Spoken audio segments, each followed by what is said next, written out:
Dang. Well, I opened up Photoshop instead.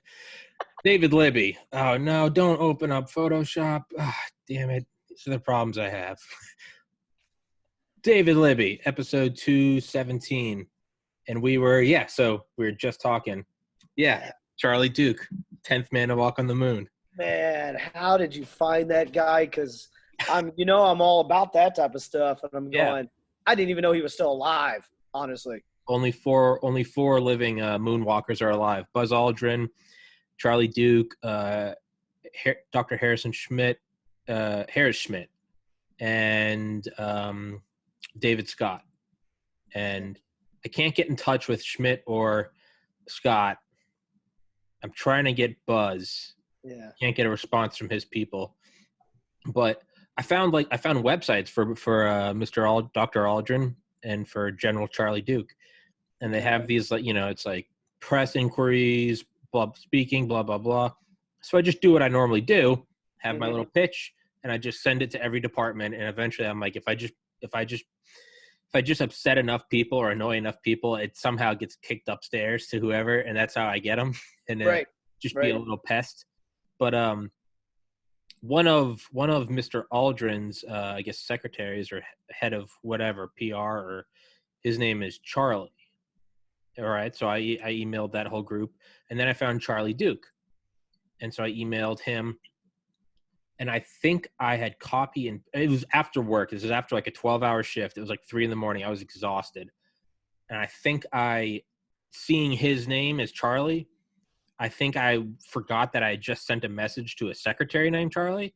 So I was like, hi, big fan of the Apollo program. Would you be able to get Dr. Aldrin on my show?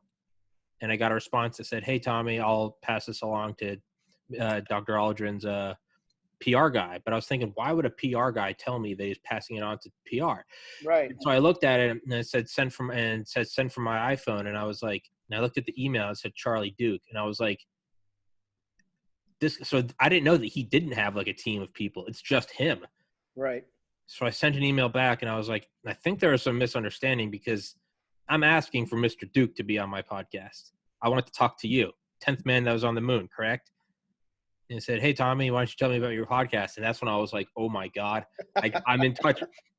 So I back and forth, and I was trying to get him on, and, he was busy, and maybe next week, and he gets a lot of inquiries, and he doesn't really do them anymore. And finally, I was like, can we do 30 minutes? He's like, let me think about it. And the next day, I was like, can we do 10 minutes? Right. And on and off. Right. And he said it in the podcast. He said, I normally don't do these, but you talked me into it. Nice. So, nice. Good for you. Good for you. I talked to a guy yesterday for a half an hour who walked on the moon. People still think we haven't done it. Oh, I know. That's what blows my mind. Well, I just don't interact with them. I don't even confront them. I don't argue. Right. To me, they are. It's as arguing with a cow. It's like me trying to explain my proof for how I got this calculus answer to just a bovine beast. And I'm like, who's the real idiot, the cow or the person trying to explain it to the cow? That's right. Who's the idiot, the moon denier or the guy trying to explain it to the moon? Yeah. But man, I know, dude. I'm telling you, when I, as the historian with the stealth fighter, when I interviewed John Stapp, back in the 90s, that just starting to watch that podcast you had there reminded me of that particular interview because, an older guy who literally made history. Now, I was thinking, there was a time when I first started in the Air Force, it wasn't so glamorous, at least where I started off, because I just will give you a quick background because it's nothing glorious, but maybe it's kind of fun. But go. Back in the late 80s, early 90s, we had the Rodney King riots there in LA. Mm-hmm. And what was really interesting is during the Rodney King riots, they literally were burning down parts of LA, kind of like what you see right now throughout the country. And they burnt down the MEPS recruiting station. So that's the station where when you sign in with a military recruiter, they would send you there to get your physical and everything. Okay. Check you out. So I lived in Southern California, so it was just an hour or so drive or whatever to go to the MEP station there in LA and get your physical. And after that point, if everything checks out, they're sending you to basic training at that point. Well, that station had burned down because of the Rodney King riots. I remember watching it on TV and everything. I'm like, okay, what am I going to do? And so the U.S. Air Force bought me a plane ticket and flew me out to – That was the alarm for this episode. Sorry. No problem. Well, they flew me out to Phoenix, Arizona. That, for some reason, that was the next closest MEP station to me. It was far enough away from all the rioting and all this other stuff. So they fly me out there. I scored very well on the entrance exam, the ASVAB and all that stuff. And so I'm thinking, all right, I wanted to go in as some type of engineer guy and just get that skill set and have the military train me. If I stay in, I stay in. And if I don't, then I'll have some skill set, get out. A lot of men and women think that when they go into something like that. Well, so I go through the MEP station. Again, they flew me out to Phoenix, paid for me to spend the night, all that stuff. I get through all the testing, and then I come to the last test of the day after being there all day, and it's the color blindness test. And so this doc has this book, and he just flips the pages, and it's got all those circle colored dot things on there. And I'm supposed to call out, oh, I see a 16, I see an 8, I see a 5, whatever it is. I see nothing. Absolutely nothing. And I took those tests when I was younger and had no problem with it. But he's flipping, and then he just stops and he says, okay, you can actually start telling me when you see the thing. He does it again. Nothing. I see nothing. And they go, you're colorblind. And I go, what the colorblind? What the heck are you talking about? So automatically that disqualified me from going in the certain jobs in the Air Force. For example, they probably didn't want me working air traffic control and having to look at that screen and see. Sure. Yeah, sure. I can't tell that between what, Russian MiG or whatever. So yeah, come on in. So that was bad. They didn't want me apparently becoming a pharmacist, counting out all the colored pills and handing the wrong prescription to somebody. I'm like, I don't see the problem, but yeah, you don't want me to. Okay, I can see that. Benadryl versus yeah. Okay. They didn't want me to go into engineering and work with electronics or avionics systems and maybe cross the wrong wire. The pilot's flying, drop the laser guided bomb and nothing happens, right? Or blows himself up. Yeah. Probably not a good idea. So the Air Force might have been smart by doing this, Tommy. Okay. I'll give them that. We'll give them that. But my favorite one, which I was really disappointed. Let me tell you, I was really disappointed. Come to find out, they flew me back. I wasn't in the Air Force. They flew me back. I'm like, wow, I never heard of anyone totally get disqualified, can't go in the military. They said, we need to reschedule this appointment. So I went home and I waited a couple weeks or something, and they bought me another plane ticket, flew me back out to Phoenix, Arizona. I went through, all I had to do was that one color blindness test, essentially, and they set it up differently. A large room, bright, all the lights were on, a little tiny projector screen at the other end of the room. 2 colors would flash. And all I had to say was the 2 colors, and every time it changed, just tell them the 2 colors. And there was only 3 colors in the whole test: red, green, white. That's all it was. I don't know what I saw, but I didn't see the white and the green and the red correctly necessarily. Little tiny dots. I'm like, give me a break. I can see everything up close, whatever. So they said, okay, we're gonna let you in the Air Force, and we've got some good news and we got some bad news. And I said, what's the bad news? The bad news is we don't know what job you're going to have. Okay. So that means they were going to stick me wherever the hell they wanted to put me. Okay. They need a body. The good news is you don't get the job that you wanted, which was EOD. I was about to say earlier, what about EOD? I'm going, so good news for you, bad news for me, but I'm just going, so can you imagine? I'm disarming a bomb, and I'm looking at the colored wires, and because of my color blindness, I look at the Sarge and go, hey, Sarge, what color wire do I cut the red one? I said, they all look red. They all look red. I say they send you in because you're going to have ice in your veins. You're going to be like, I don't know what's right and wrong, so maybe I get this. So whereas another guy might be going, oh, like I'm about to blow this up. We're all dead. Right. You're in there just singing, don't worry, be happy. You're like, hey, they're all red. Snip, snip, snip. Became a marksman and everything. I could do everything for the pararescue guys physically and everything else, but that one, well, maybe my eyesight at the time, it wasn't too bad, but the color blindness pretty much that disqualifies you right away. Yeah. Just those one things that I'm going, man, I remember talking to pilots and stuff when I was growing up because my dad was in the Air Force. And I remember these guys, kind of in their, late 20s even, they had glasses. And I'm going, now, wait a minute. They have glasses. I'm the right height, and I can fit. I've been in cockpits before. I've been in these planes. I've flown in there. I'm like, come on. No, but you couldn't do it full time. I'm like, you got to be kidding me, man. Well, it's weird, yeah, because especially this, I can't even say it with a straight face. It's such a dad joke. And say, well, I mean, think, man, World War II was all black and white anyway. So that's true. That's true.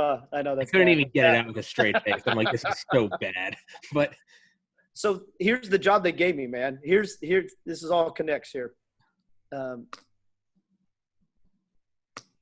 They give you the list, and anybody who's been through this, so you get this dream sheet, whatever you want to call it, and it's kind of jobs you qualify for, right?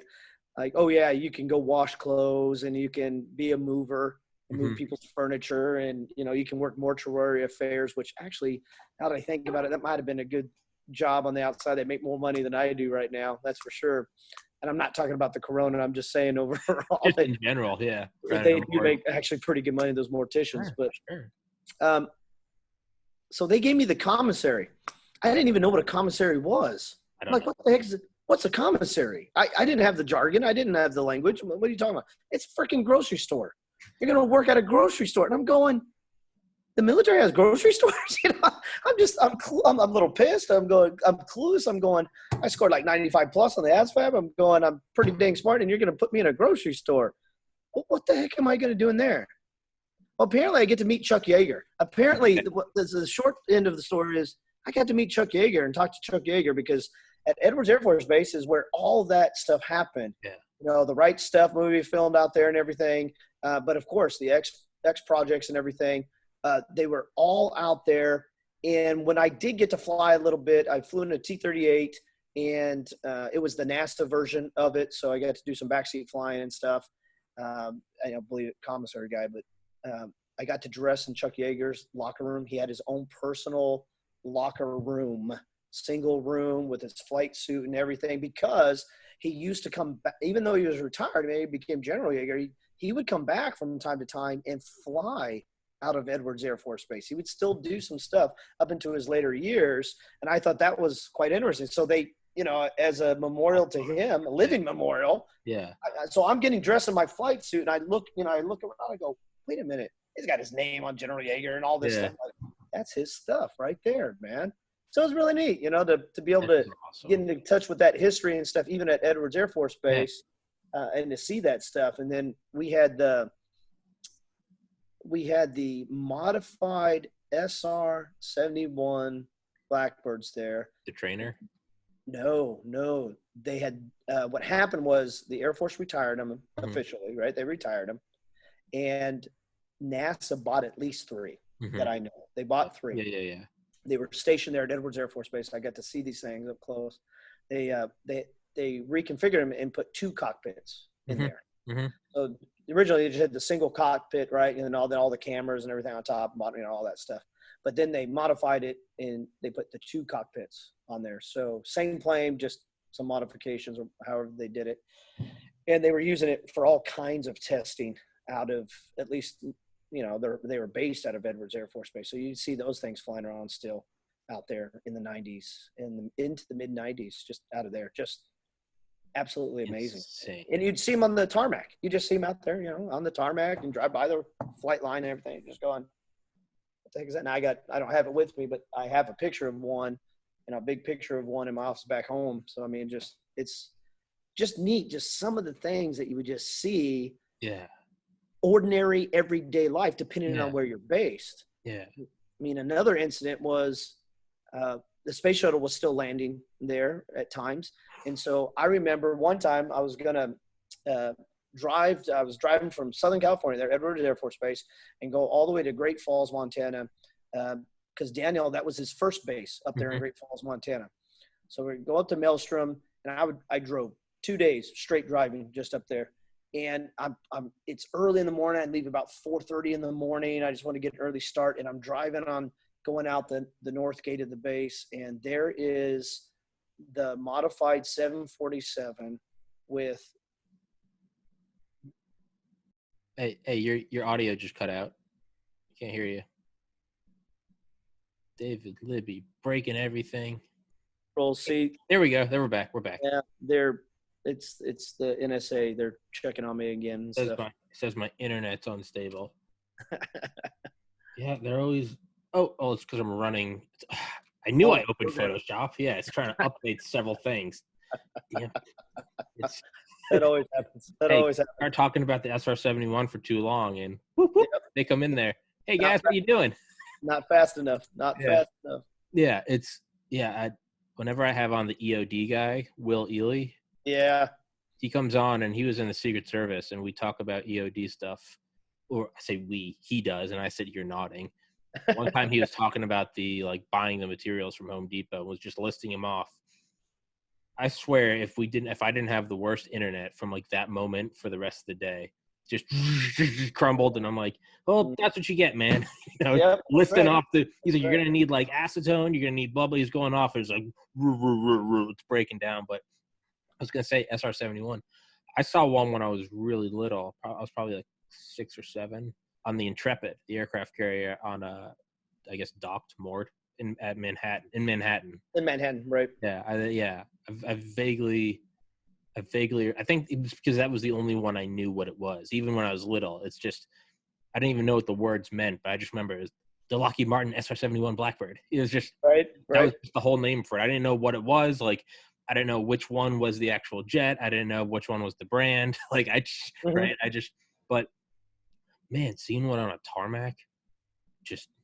Well, I saw 3. I guess I should clarify because I saw all 3 because they had at least 3 there at the time that I was there. And everybody that's been in that world, they understand this. It was the flying gas leaking gas. Yeah. But literally, I mean, to be able to see that it has all this fuel getting ready to take off, and it's leaving going. Oh yeah, this is a good thing. Yeah. Oh yeah. They didn't have any environmental guys, checking that apparently and leaking all that stuff into the ground but whatever. Yeah, it's neat. What's crazy is that obviously as it got up to speed, as it would heat up and the plates would expand and seal. Yep. And I remember watching a documentary on this within the last year or two. So a very recent documentary on the history of the SR-71.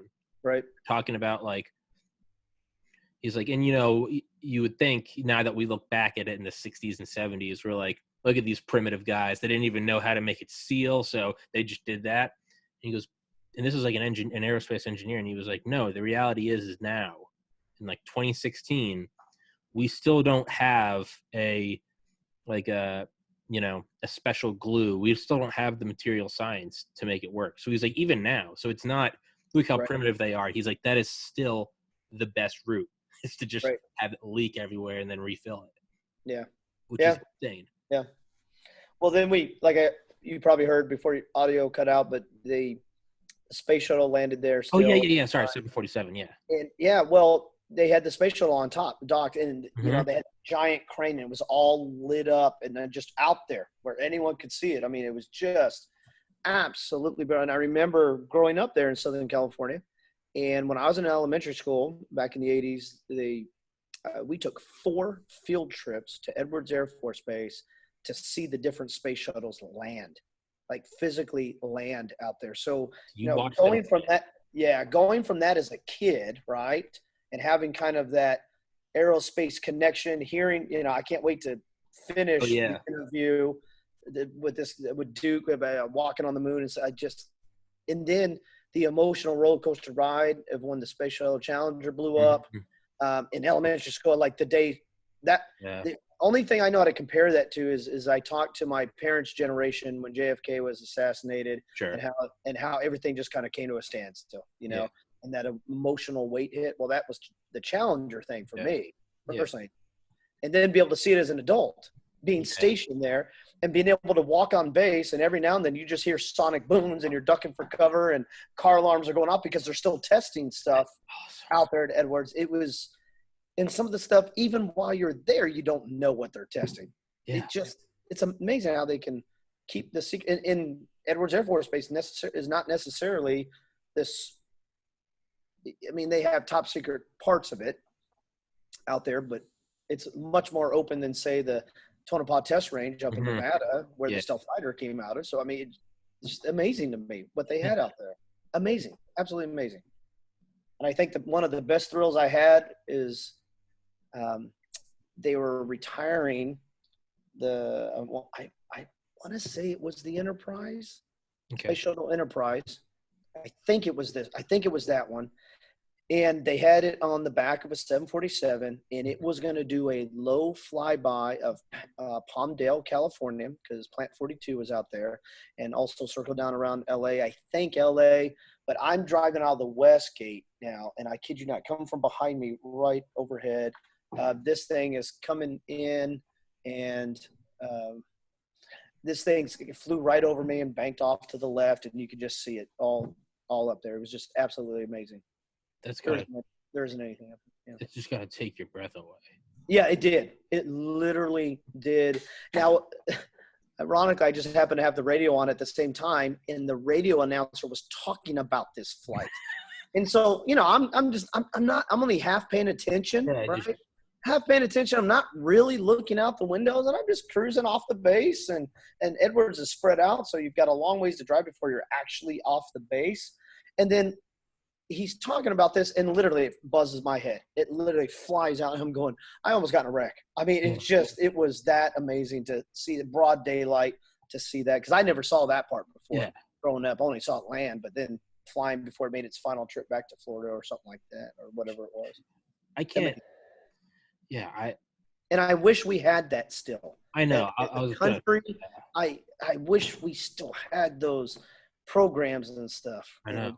I mean, we've got the Dragon capsule, right? Sure. A capsule. We went from a shuttle to a capsule. I know, dude. It's hard. It's not the same. Like a space shuttle is like, it's a whole craft, right? It's like, yeah, I know it was unwieldy and it was like a money sinkhole, but it was just like I remember one time watching maybe like late 2000s. It's towards the end of like the shuttle life, but it was like something was wrong at like the ISS. Oh yeah.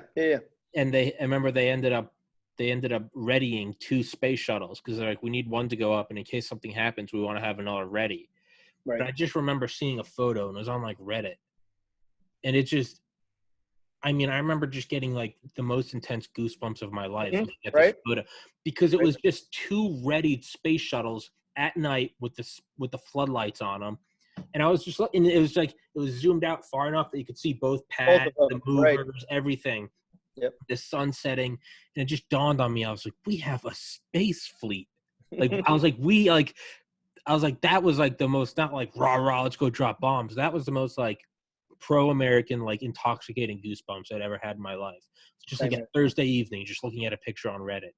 And it was just, I was like, we have a space fleet.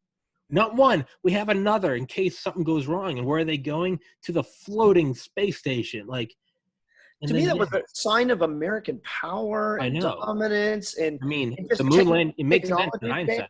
Yeah. Right. And like, where are we now? Are we really? I know. I feel like we've gone backwards. We have. When I was at Edwards, even at that time, when I flew around Edwards and stuff too, because I did get to do a little bit of stuff out there. Sure. I just found a way. Let's just put it that way. Found a way. Wink, wink. Yeah. Say commissary, but I found a way. We would deploy with the Army, actually. Mm-hmm. So I had Army training. So we did some other stuff. But I flew over where SpaceX is. Okay. And so it's not far from Edwards Air Force Base. Yeah. Where all that stuff is located. So we flew over that and looked at the hangars and, you know, all that stuff. Got to kind of fly around their flight patterns and stuff too for a while. And it was interesting. I liked, and I still like, the concept of civilians or private companies, you know, competing against one another to be able to maybe create some, but that's been going on for years now, and I'm disappointed in the results overall. Personally, maybe other people aren't. I thought it was going to be a big deal when Virgin Galactic was looking at New Mexico when I was stationed out there. Yep, the spaceport. The spaceport, and I've actually driven by it, and it's a building out in the middle of the desert, and it's a great locale, but nothing. You know, they got a runway and a building, and then nothing. They pulled out. You know, you're just going.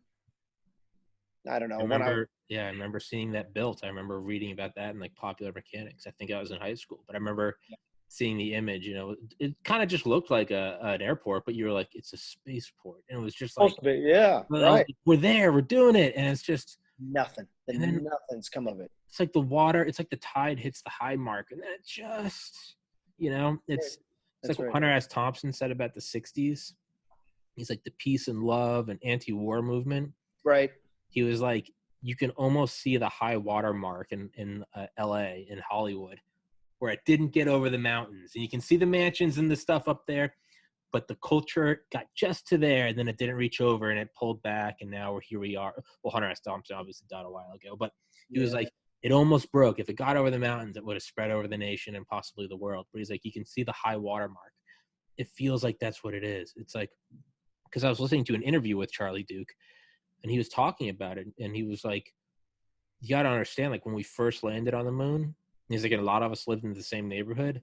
It was like a lot of kids were like, they knew like multiple neighbors who had been on the moon.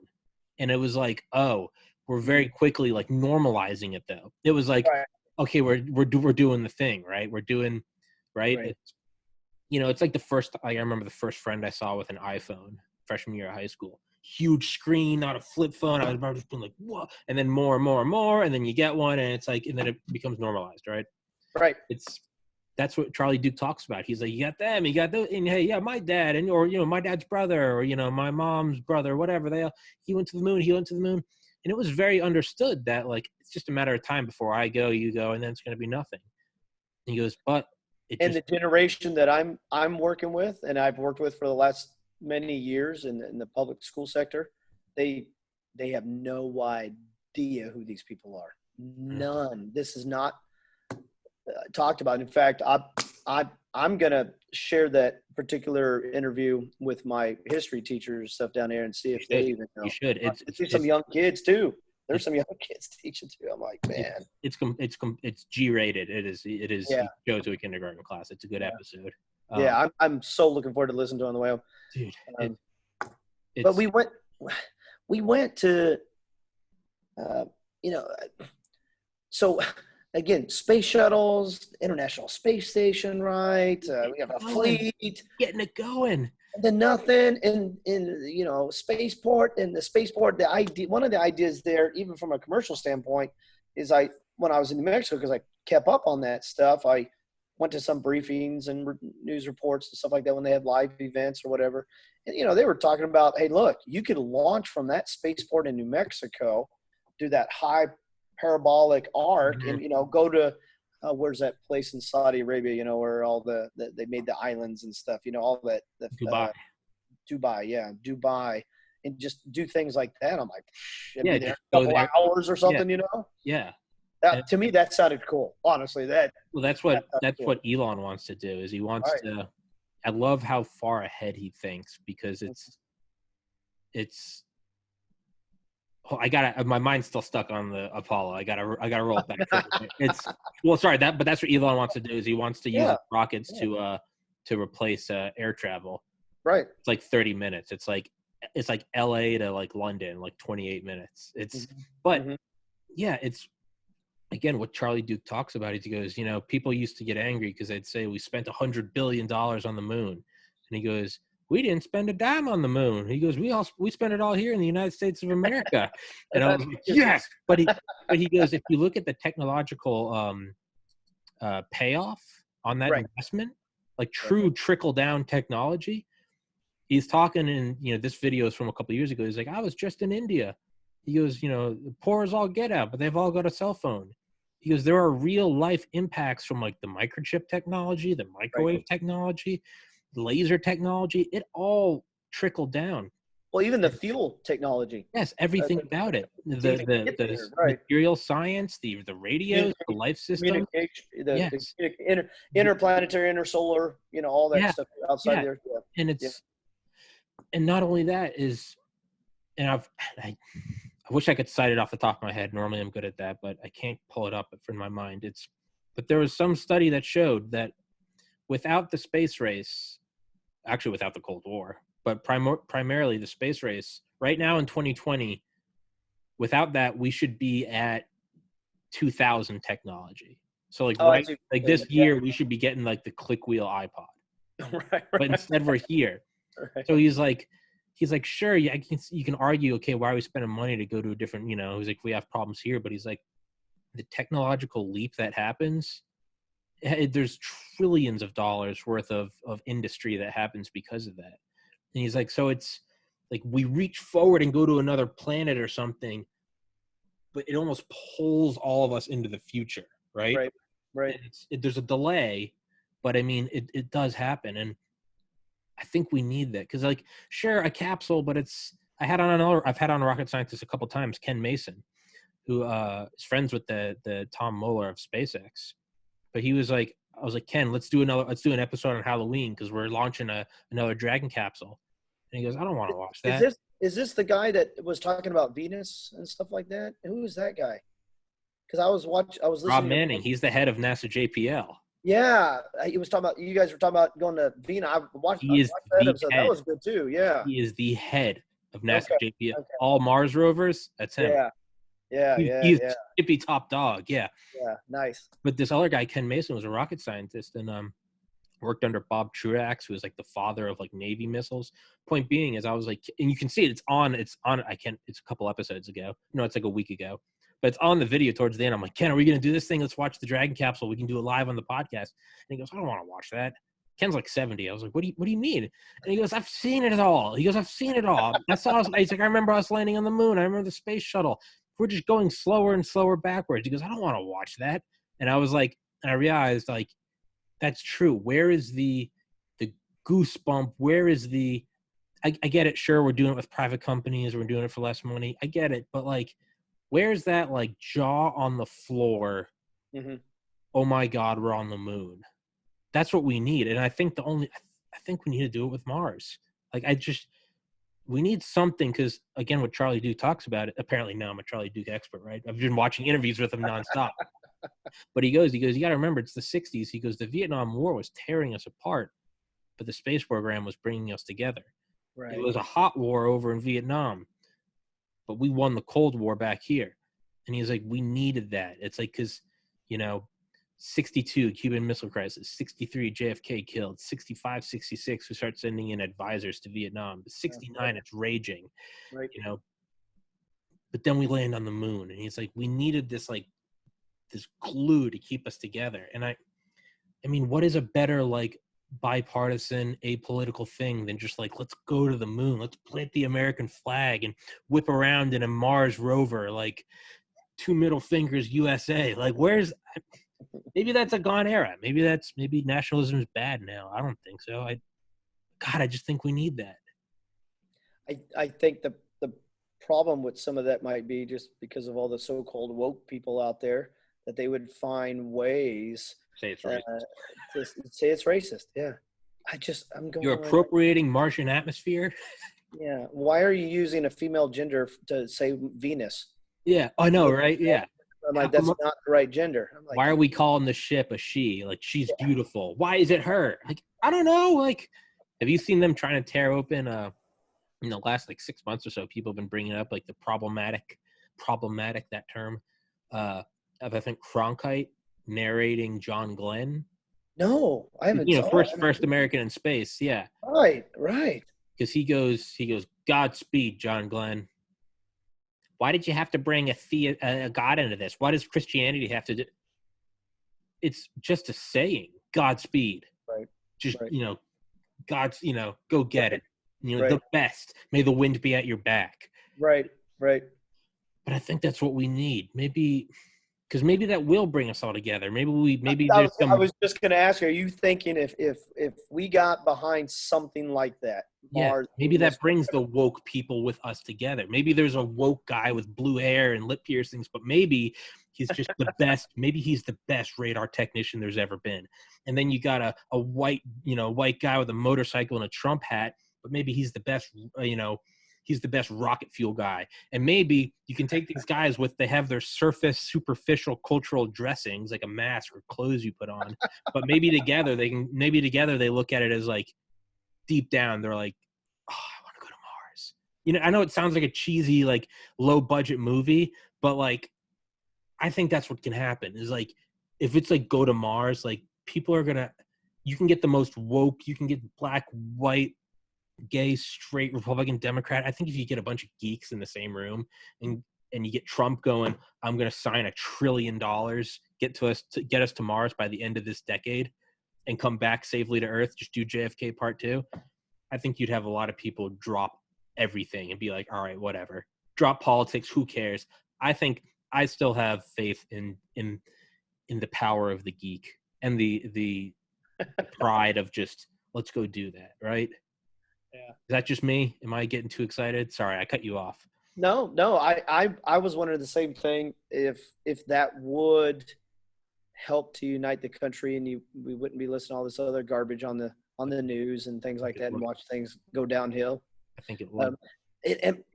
All right, let's talk Mars then. Since you brought up Mars, let's do it. Let's talk Mars. Buckle up. Yeah.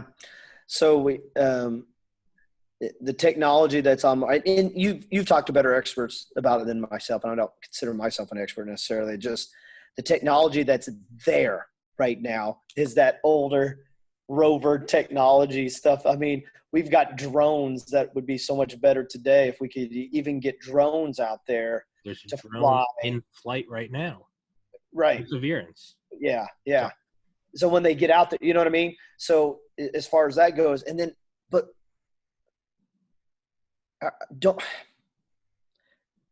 you and I were not alive during the generation that put the men on the moon, as far as when they got it started. So we don't know what it felt like. We don't know what it meant to that generation, like our parents or grandparents' generation. For example, I'm thinking right now of the mindset of people. If we go to Mars, what is the mindset there? Do we have to go to either just say we did it and that's it? I don't think in the culture and society that we live in today, that's enough. Okay. What are we going to get from Mars? What do we get? What does America get from it? Are we going there to build a base? Are we really going to establish a colony like we've seen in all these science fiction films and books and posters and artwork? And are we going to harvest red dust? I don't know. What are we going to get? Because I think that's the attraction. Are all these oil companies and precious mineral companies, do they see the value in it? I can't remember if it was one of your other episodes that I watched or something else I was reading up on. But when it comes to harvesting asteroids, for example, or comets or Venus or whatever, are those places filled more with gold? We'll find a way to get there. Yeah. You know what I'm saying? Yeah.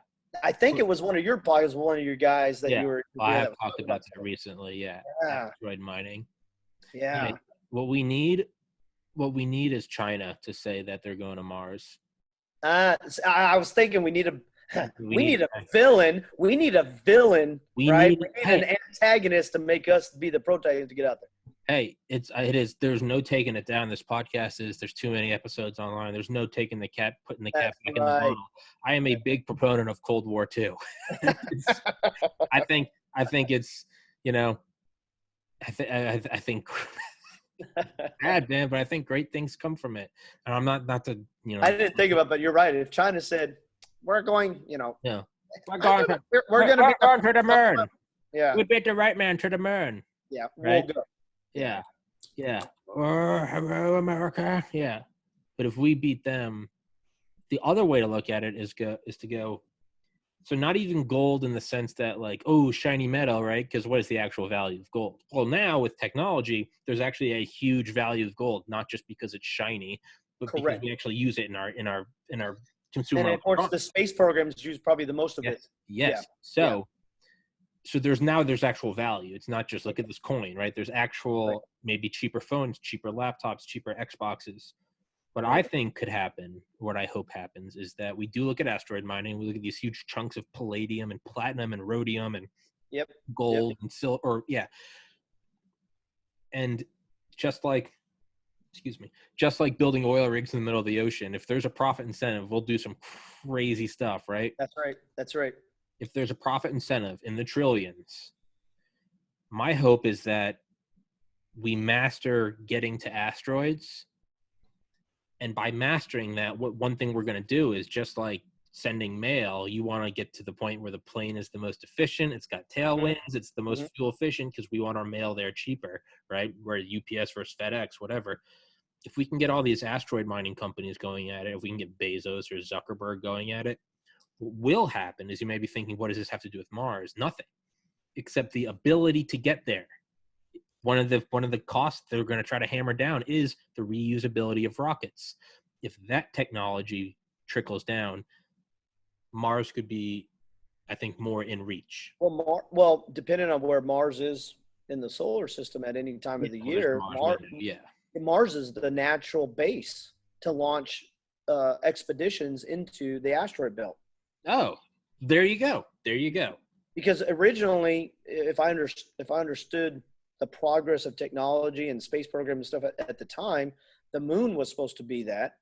You know, we sent men to the moon and everything established. All right, we brought back some rocks or whatever. And and it is everything we were talking about earlier with increasing technology here back on the Earth. But that was supposed to be a launching point for intersolar and extrasolar exploration as well. But Mars seems like a stopping point. Again, depending on where it's at in the solar system at the time of year.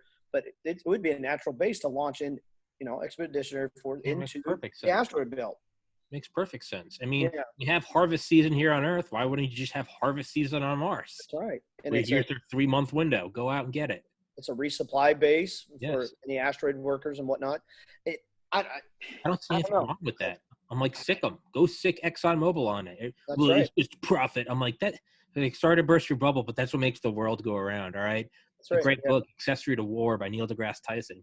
He talks about even like using like early latitude and longitude, like expeditions going at, like, we remember it as like, oh, they were using the sextant and they were using how to map stuff. But reality, a lot of these like beautiful, idyllic science expeditions, a lot of these had, literally was secret for hundreds of years after.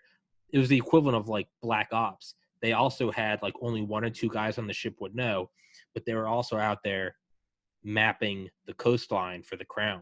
So they're out there going, we're advancing science and learning about new shores, but you're also going, here's where the Navy can come. Here's where we can go get a better trade. Here's the Deepwater Bay to bring our ships into, so, hey, that's the reality of how this stuff works. Let's go to the New World, Christopher Columbus. And it's like, nah, man, let's go get some gold. Right? And now we just stopped. How did we just go and take the West Coast? It's a gold rush. It wasn't like, let's go settle in California. It was, hey, there's gold. Let's go kill everyone in our way and come back rich. There was, I don't know if it was one of your podcasts or something else I was listening to or reading up on.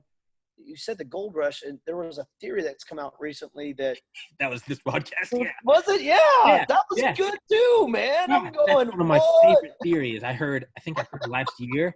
I think that's the best theory. There's no gold out there, or they found one town, and they go, hey, how do we go? We can send a military expedition, but it's almost like conscripted men versus volunteers. 1 volunteer is worth 20 conscripted. Right. Hey, we can go get a bunch of conscripted men and say, hey, we're going on horseback out to the west.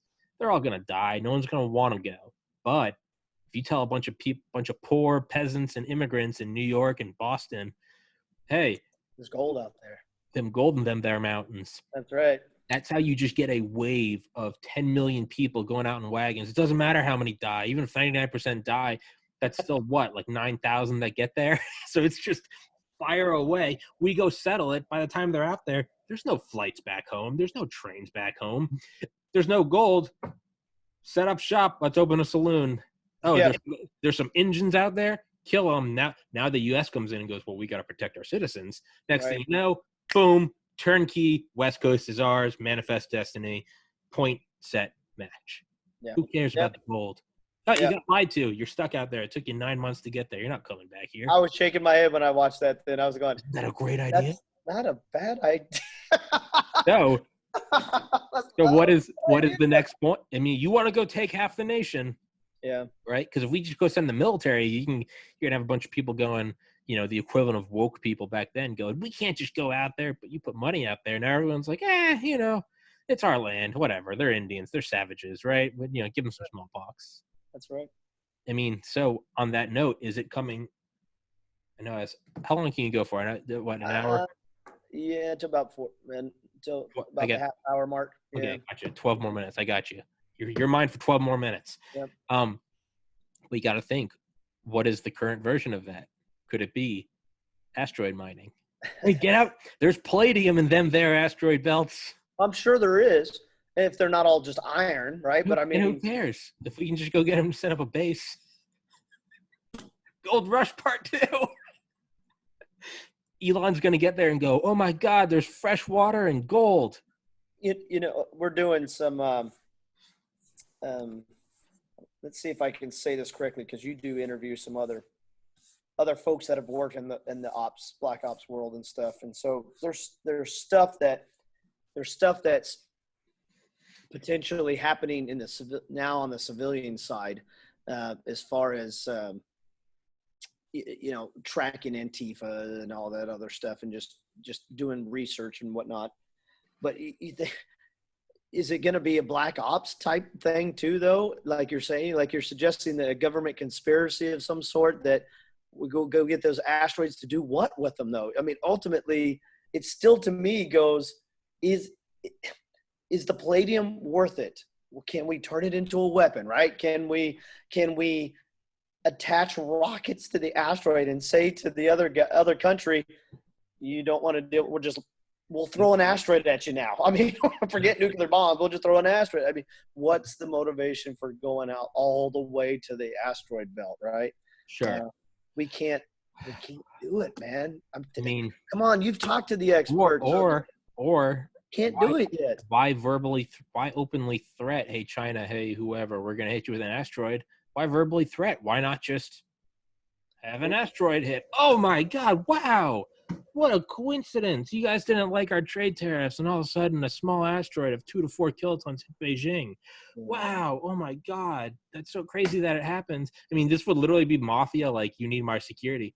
Hey, we can sell you our asteroid detection program. Why don't you come I know what I was going to say. I lost my train of thought. Okay, I'll connect this for you. So with on this, you got these military people with certain skill sets to be able to research and track groups like the FBI, but the civilian side, let's just call it that.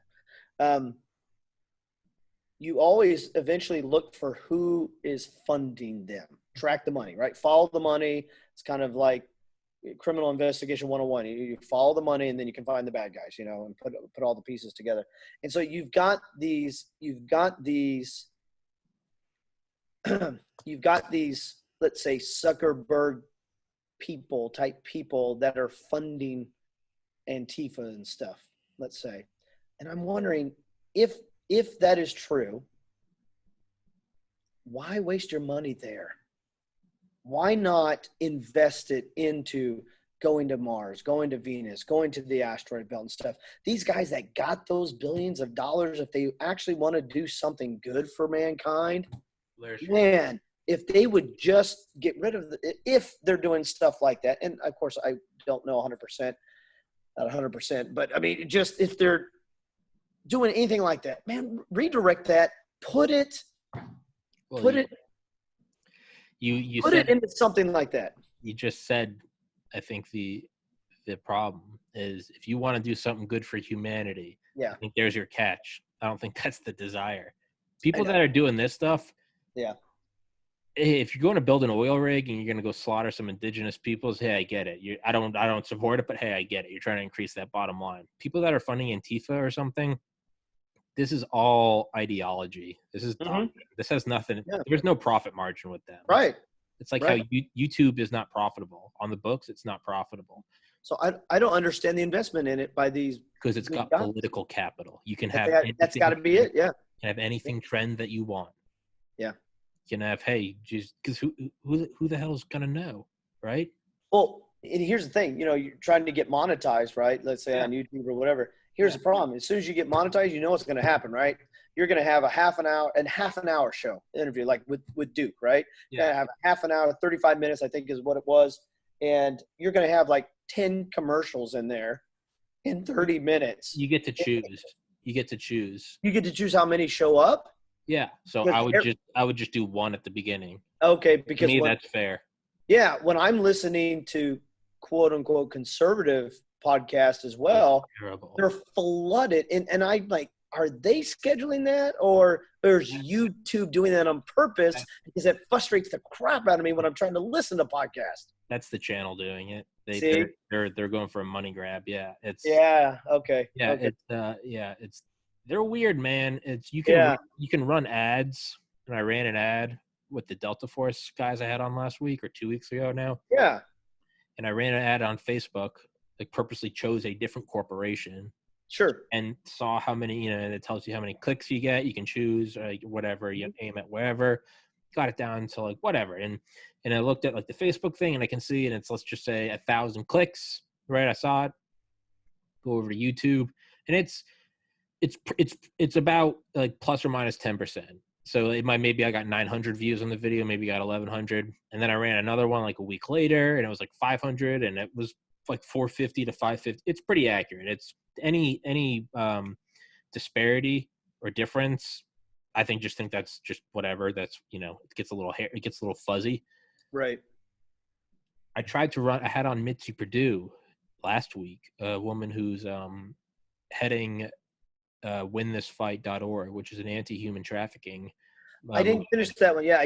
I haven't got a chance to watch that one yet. Yeah. Yeah. She's brilliant. And I had her on last week, and we talked about that. And I tried to run an ad on it, and Facebook wouldn't let me. And so I was like, because we did talk about China, and I was like, okay, I can see some CCP money. So I tried to run an ad on Brigadier General Robert Spalding, author of Stealth War, a book about China trying to take over America. They rejected that one. I was like, all right, there's some CCP money in there, but whatever. Hey, I don't like it, but that's a private company. Right. Do whatever you want. And what am I going to do? Beat my drum? They're censoring me. No one cares. So I tried again, because I had on Mitzi Purdue yesterday. We talked about human trafficking again. And we talked about what I'm telling you now, not being able to run an ad. So I tried to run an ad today on Mitzi Purdue again, and it didn't let me. Then I tried to run it a second time today, and I changed the title of the ad to Facebook won't allow me to advertise anti-human trafficking. Ad went right through, got approved. Wow. So, okay, but hear me out. I'll pull up the numbers right now. Let's see what it says. Yeah. Right now, I've spent $20.12 on it with 918 link clicks. I don't know how well you can see it. There we go. Yeah. Okay. All right. Let's pull it up. That's weird, because YouTube is only telling me that I have 128, not 918. It doesn't seem like that's within the margin of error. So it comes up that one of two things has to be happening. Either Facebook is lying to me, which I don't think they would, because there's money involved, so therefore it would be fraud, or I am actually getting that many views on YouTube, but they are not reporting it to me or to my viewers just how many I'm getting, which has to raise the question, why the hell are they trying to reduce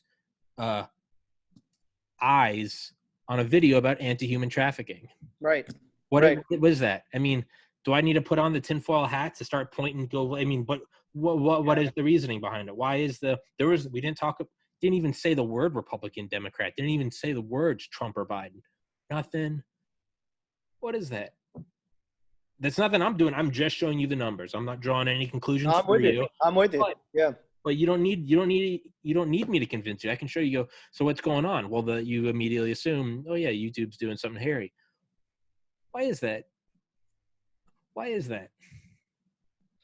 I'll leave that food for thought. Yeah, leave it food for thought. On a different note, it wasn't too long ago that the stealth fighter was back in action. I'm not saying necessarily military action, but it was out flying. I don't know if you watched those videos about the mock test and stuff from time to time. They use like drones and stuff. Well, they do the mock circles and stuff, and you got all the photographers out there that are the mock loop. Yeah, the mock loop. And so the stealth fighter was out there actually, and so they have some operational stealth fighters out there, and I'm curious to. I'm trying to. Yeah, they can't go mock. I can tell you that right now. I was about to say, why are they in the mock? Not why they were out there. They were there for the photo op. It's some great footage, by the way. Amazing footage. Mock loop footage is great. And so this was the premise that it was set up for. So they've got several stealth fighters, F-117A stealth fighters out there flying, and they're being used, if I understood it correctly, they're being used as they're pretending to be the bad guys in mock aerial combat situations with F-22s, the Joint Strike Fighters, the J-35, things like that. Yeah. So they're being used as that because even though our newer planes are stealth capability, but because of what China's been coming out with, as you know, and what Russia's been coming out with their stealth jets, they have to practice combat, basically aerial combat against other stealth fighters. And so they're going back to, in one sense, the original. And I think that's what it's being used for right now. So I'm not saying that it's been being used for actual combat missions right now, but it's being used for training purposes. How about that? So, I mean, it's still it's relative. It's still so advanced, like relative to the world technology. Yeah. It is still so advanced. Yeah, even for 79.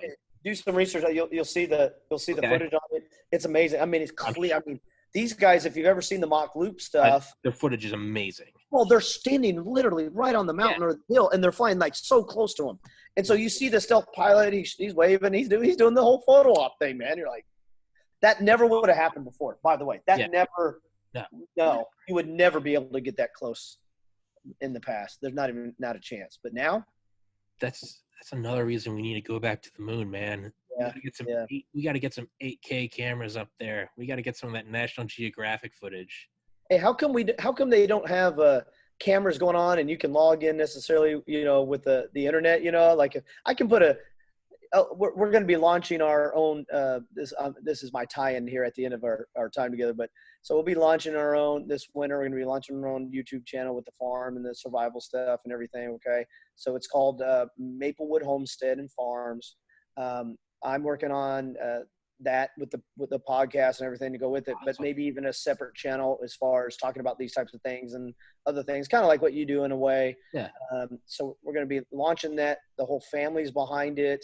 We want to set up internet cams on the property, showing you different stuff. So if people just want to watch what's farm life like, and they can do live streaming or whatever. We'll do some different things. We're expanding again as far as that survival process go. We're hoping to get to the point where we can eventually start putting deals and packages together for folks if they're interested in either having someone else raise their livestock for them, and we call it a chicken share or a goat share or a herd share, or it's like a monthly subscription based type deal. Is basically what it's doing. That's and amazing. You may not be able to raise this stuff on your own, or you choose not to, and because you do have the ability, but you choose not to. We'll let someone else do it for you, and we're going to be talking about those things. Yeah. In fact, when I talk about when the family wants to get involved, even our youngest daughter, she wants to start raising rabbits and things like that. And we raise it for meat. or we will be because we haven't expanded that, but we will be. She wants to just raise them to sell for pets even because she doesn't like that whole meat part, I guess. But we'll be doing that too. I mean, there's awesome. Lots of opportunity out there. And I see these other people, they're making these survival packages or whatever, but I'm going, okay, we're going to try a different approach and see if how folks, maybe not, but they'll look at the live animal side versus prepackaged stuff. We will. It's kind of like maybe if we can be successful in it, Tommy. Maybe we'll get to the point where you buy a timeshare into a bug out place that we can create for you. That's awesome. And it's fully stocked and stuff. And, we're running that part of the business to make sure it stays that way. And so have your own little bug. I wouldn't mind doing that. I think I'm probably overstepping my bounds because I haven't spoke to my wife about that yet, but I still like that idea. I saw some other folks do that, and it's like a timeshare type deal, Hey, 2020, it'll sell itself. I think so. COVID, riots. What's coming next? Right. I mean, hey man, they sold. Well, yeah, they sold nuclear bunkers in the 50s, dude. That's how they. Right. That's right. You guys made some cash, dried food. That's right, dude. I think though, on outside of that type of stuff, I think where we would like to go perhaps one day, if we just end up doing this for ourselves, as you know, then we end up doing it for ourselves. But if we can get out there and serve a greater community, then we'll do that. But I think one of the directions we would like to go in is, and there are, what I'm about to propose, there are schools or there are places like this here and there throughout the United States. A lot of times they're just inner city gardens, for example. So you think, okay, garden, what are you talking about? Well, it's just teaching inner city kids where their food source comes from, but all they have access to is this little community garden. Yeah. What I'm proposing, if we can get funding for it, is we want to build a school that public school kids, whoever, homeschool kids, private school, it don't matter to us, they come and stay on the farm for either a week, a semester, whatever it is. So they have their dormitories, but it's farm-based. They're going to go to work and still get their certified curriculum or whatever they need to do that they would not, but now they get the hands-on stuff that they would never, ever get. Even with an FFA program in a high school, no. We're talking you're sleeping there, you're working there, you're going to learn different, and we'll bring in other teachers and guest speakers and experts and ultimately that's kind of what we would like to do, and then just run it, just provide that. I love it. I think it will work, man. There's one up in, I want to say up where you're at, there's one like that up in New Hampshire. I don't know if the students actually spend the night and stay there. They might, but I read it in a magazine before I moved to Tennessee, and they had kids being bused all the way from Mississippi to go and attend this place. And of course, that place is doing really well. They make their own cheeses and stuff like that. So that, they sell that stuff on the side, but they were busing kids from Mississippi all the way up to New Hampshire so they could teach these kids. Look, I look at it as survival. Okay. I look at it as it used to be a way of life prior to and up through World War II. It's still a way of life. We're just removed from the people who do it for us. Well, and then people after World War II, they didn't care anymore. And so they got rid of the victory gardens. They got rid of that last. They moved to the bigger cities. And for almost 2 full generations, a lot of that knowledge wasn't necessarily passed down at all. And so we've been networking and stuff where we're at, and we've got mentors and we've got other people that, they're willing to pass down that knowledge to us hands-on, though, not just talking on the phone, but hands-on between livestock and gardening and electronics, believe it or not, other types of stuff, ham radio operator type stuff. And there's all kinds of areas we're getting into here, Tommy. You should bring in people and just film all of it and almost that's what we're gonna do. Preserve it like an online library. Like I can go to Wikipedia or I can go to like Wolfram Alpha, right? I can get all these free courses of stuff of just people, right? Right. It's like no one has to pay for that. Well, granted, I don't have anyone on that teaches anything, but like, you could go on and you could show this is what you do with this seed in this season. And instead of having that thing die off with older generations, just Correct. put it on a YouTube video. It's there forever. We're going to do it. Go get Farming 101. We're going to do it. You get big enough, and then you run a 30-second ad at the beginning. You get a penny here and there. You rack it up, and that's how you make your cash, though. And before you know it, they're going to be calling me to say, okay, we want to start a colony on Mars, and we need to know how to feed stuff and agripod. Who else would they call? I don't know. But seriously, who else? You get to a point where you're like, we need to be able to survive. That's right. It's not rocket science. There is rocket science to get there, but once you get there, it's like does anyone know how to run a victory garden? Yeah. It's dirt. I don't know what's in it necessarily. A lot of iron maybe, but we'll figure it out. Figure it out. We'll do some composting and everything, and we'll get going. Hey, we're getting back to square one and going to a new planet. We got to start out from the beginning. I know I'm kind of out of time, but I know. It kept me thinking about there really isn't a pioneering spirit in America anymore, and probably in the world. There's probably pockets of it, so I don't want to negate that necessarily. Sure.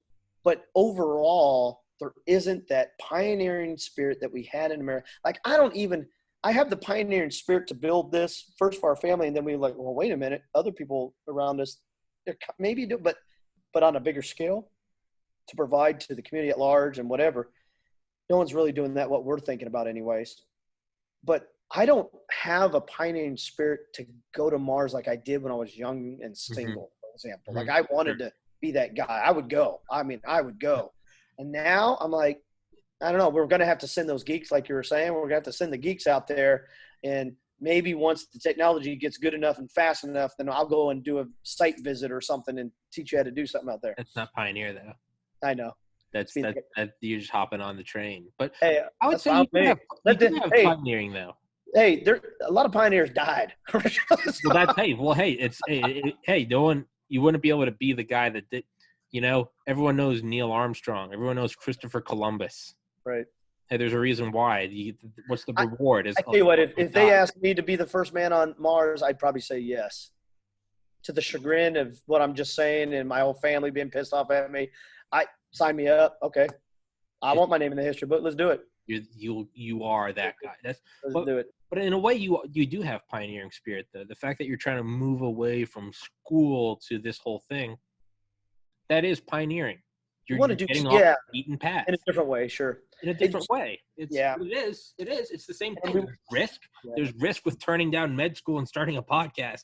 It's not going across an ocean to a new land. But I mean, it's like, hey, I'm above my parents' garage. I'm 30 years old, man. There's a lot of risk. It's terrifying. It's depressing. But there it is. Why do I do it? Well, shit. What if I could be the next Joe Rogan, right? You got to have, a lot of people die. There's the risk. Apparently, though, either you need to move to Texas or Nashville because, like, Ben Shapiro and all of them, because Joe Rogan and Ben Shapiro, they're good friends. Yeah. Ben Shapiro's out in Nashville now, which is 2.5 hours away from me. So that's you don't need to do anything. You can do whatever you want. You can do it from Maryland. You can do it from New Hampshire. You can do it from Mars. And internet connection's all you need. There's no hub. You used to have to go to Hollywood to do movies. There's no hub for podcasting. Do you have an IP address? You have a functioning webcam? Boom, do an episode. Think of the satellite chain they'd have to have for communication to have good speeds between us and Mars. Starlink? Yeah. I was going to say Elon's Starlink? Yeah. No, you wouldn't be able to do that. It would just be – I know you got to go. I know you got to go. We're running over. I ran you 10 minutes over. I snuck in there. I got you. Snuck in there. That's how it's done. I appreciate it. Watching a genius at work here. Yeah. Yeah, really. Yeah, right. I know, right? No, the geniuses go yesterday.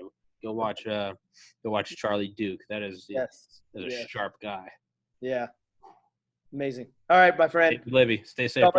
Till next time. Well, yeah. God bless America. Stay safe. Everybody stay safe out there. Love each other. All right. Bye-bye.